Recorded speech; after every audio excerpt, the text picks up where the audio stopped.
Welcome back. We have been sent a new product by Nonda. You might remember previously that we tested the Nonda car charger and vehicle locator a couple of years ago. Well, they thought we might like to try out the wireless induction charger. Now, wireless charging really didn't take off a whole lot until Apple just released the iPhone 8, 8 Plus, and 10, which now finally feature inductive charging and inductive fast charging, or at least what Apple considers fast charging. The rest of the world doesn't quite. But that kind of solidified the QI wireless inductive charging standard as pretty much the standard of choice now. So we have a 2-coil inductive fast charger, and this is capable of charging at some pretty decent speeds, 15 watts, although your Apple products are going to be limited to 7.5. And that's after firmware or iOS 11.2 update. Now, 2 coils, how it works is there are coils inside the charging stand. Now, most chargers, or inductive chargers, have a single coil, which then means you have to line up your phone pretty much just right to get it to work, because the further the device is away, the less power is getting to the device. And we're not talking a whole lot of leeway here. This one's got 2 coils, so no matter where the inductive receiver is on the device or the phone, it'll pretty much reach. So we got an iPhone 8 there, and no, my screen's not cracked to heck, that is the screen protector.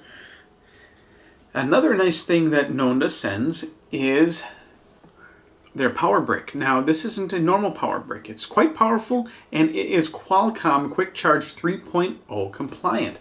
So if you have an Android device that supports Qualcomm Quick Charge standards, you can actually use directly, if you need a quick charge instead of an inductive charge. While the inductive charging is convenient for use, the quick charge can get you 50% in 20-30 minutes, and that's pretty darn good. So you have that option. You can either plug straight into here with your charging cable for a quick charge. Not available on Apple products. Apple has their own effed up thing, as they usually do. Or you can plug it into the back of the inductive charger. Let's see. DC or input 5 to 9 volts, 1.8 amp.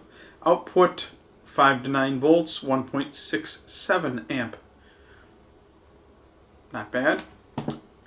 Now, inductive isn't as efficient as wired charging. It sure is convenient. So that's it. Plugged it in. It has a micro USB input on the back. So if you want to use your own cable, longer cable for better placement, go right ahead and do that. So we're going to just take my iPhone 8. Oh, it's charging.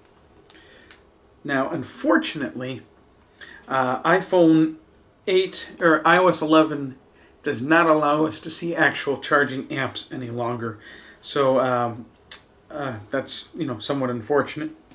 There is a light here, but I can tell you the little lightning symbol up there is on, and it is charging away.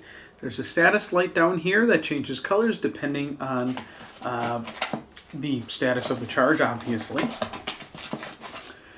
And we got an owner's manual and put wireless charging mobile phone on pad. Excuse me. We'll turn to green from blue and start charging. It shows charging position is improper when the LED is flashing. Please move the phone a little bit, and the LED keeps green.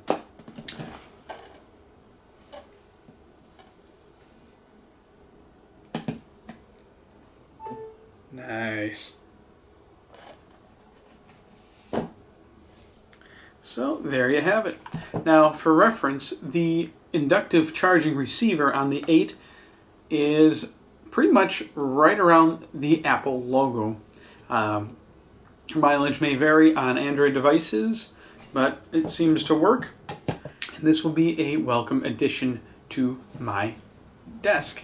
If you're interested in purchasing, please see the purchase link in the description box below. Also keep in mind, for inductive charging to work, you cannot have a metal case on your device. Metal cases, or any metal at all, will block the charge.